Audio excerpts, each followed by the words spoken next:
What's up? Welcome sa Modern Tips 2.0. So ngayon ay may bago tayong tutorial, mabilis ang tutorial tungkol sa ating mga printer, lalo na sa may mga business printing or printing business dyan. Ituturo natin kung paano tayo mag maintenance or mag cleaning at saka mag nozzle check ng mga printer natin na hindi gumagamit ng laptop. Ibig sabihin, hindi din digital itong printer like Epson L120 or Epson L121. Tsaka itong ating Epson na L3210, same din ng L3110. So, itong dalawang printer, ipapakita ko sa inyo kung paano tayo mag-cleaning at mag-nozzle check nang hindi gumagamit ng laptop. So, simulan natin, i-turn on muna natin. So, gamitan natin yung EVR. Tapos, turn on natin itong ating printer. Yan, nauna na natin yan. Tapos, ito naman ang isa, isabay natin, i-on natin to para makapag-load.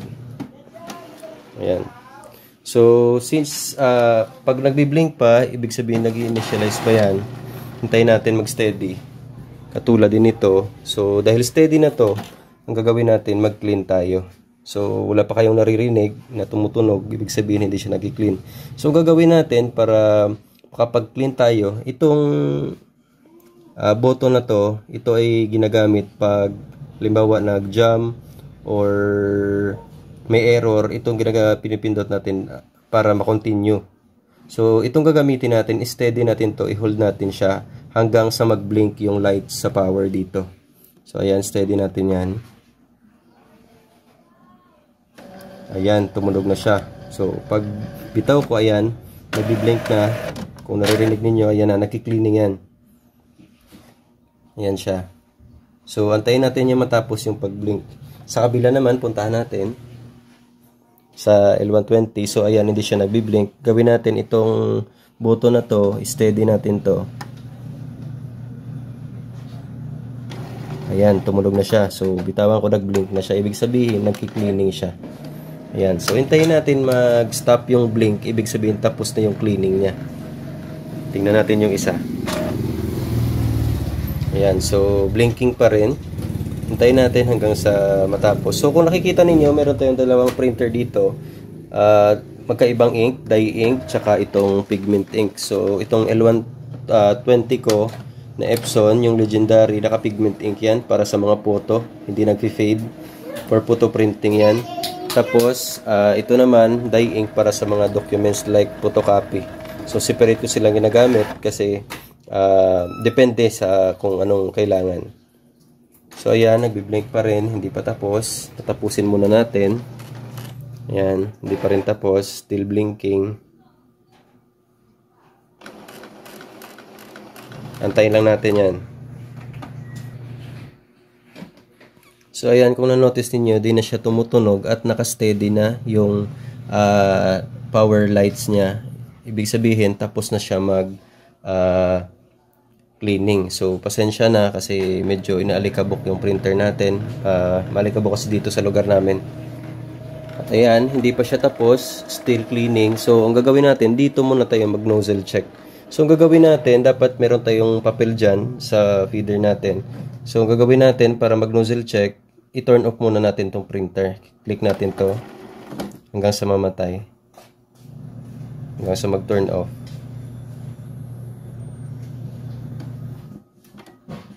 Tayin lang natin. O, ayan. So, dahil patay na siya, ibig sabihin, naka-turn off na. So, gagawin, mag-nozzle check, i-hold natin to, ito, i-hold natin sabay yung power off. Hanggang sa mag-tunog. Ayan. Okay na yan, pag ganun. So, hintayin na lang natin na mag-nozzle check. Ayan. So, na-notice nyo, nag-print siya, diba? Kahit wala tayong laptop. Yan yung nozzle check niya. Ayan. So, ito yung nakasulat. Tingnan natin. So, itong pigment ink natin, kung makikita ninyo, halos perfect yung print niya, yung nozzle check natin. Walang kulang. So, yung black natin, sobrang linis. Ayan, malabo lang talaga yung camera ko. Ayan, so wala rin kulang sa yellow, magenta, tsaka cyan yung blue natin. So almost perfect, okay to. So ayan, sa Epson L120. At dito naman tayo sa ating Epson L3210 na ginamitan natin ng dye ink. So since tapos na siya, mag-cleaning dahil hindi na nagbi-blink, ang gagawin natin is i-turn off natin. Ayan. So dahil na turn off na siya, ang gagawin natin, i-hold natin to. Ito, i-hold. Tapos sabay hold din sa power off hanggang sa umandar siya, tumunog. Ayun, tumunog na. Saka bitawan. Tapos hintayin na lang natin mag-print. Ayan, may papel tayo dyan. Ayun, nag-print siya. Ayan. So kahit wala tayong laptop, di kailangan maghanap ng laptop para makapag-perform ng cleaning. Pero tandaan na yung cleaning dito is only yung head cleaning. Hindi tayo makapag-power ink flashing dito. Ayan, so tingnan natin. So ito naman yung print natin sa dye ink. Ayan, almost perfect din yan. Perfect na perfect talaga. Walang labis, walang kulang. Pero na-notice ninyo, di ba? Ang pinagkaiba kasi ng dye ink sa pigment ink ay yung kulay. Napakatingkad talaga ng print ng dye ink. Yan, i-compare natin sa pigment. Pero, syempre, itong pigment naman, maganda rin yung print niya. Matingkad lang talaga itong dye ink. Yung pigment natin is waterproof siya. Ito kasi, pag nababasa, nalulusaw. Yung pigment, hindi. So, ayan lang. Ito ay applicable sa lahat ng printer na walang digital, yung walang pinipindot dito, applicable yan. Kasi yung may mga pinipindot dito, pwede ka makapag-perform ng cleaning dyan o power ink flashing.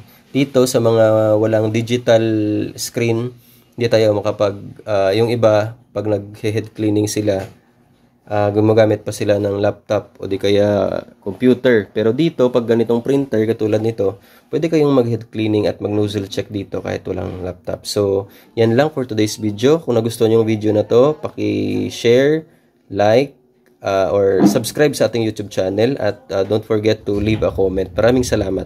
Hanggang sa muli.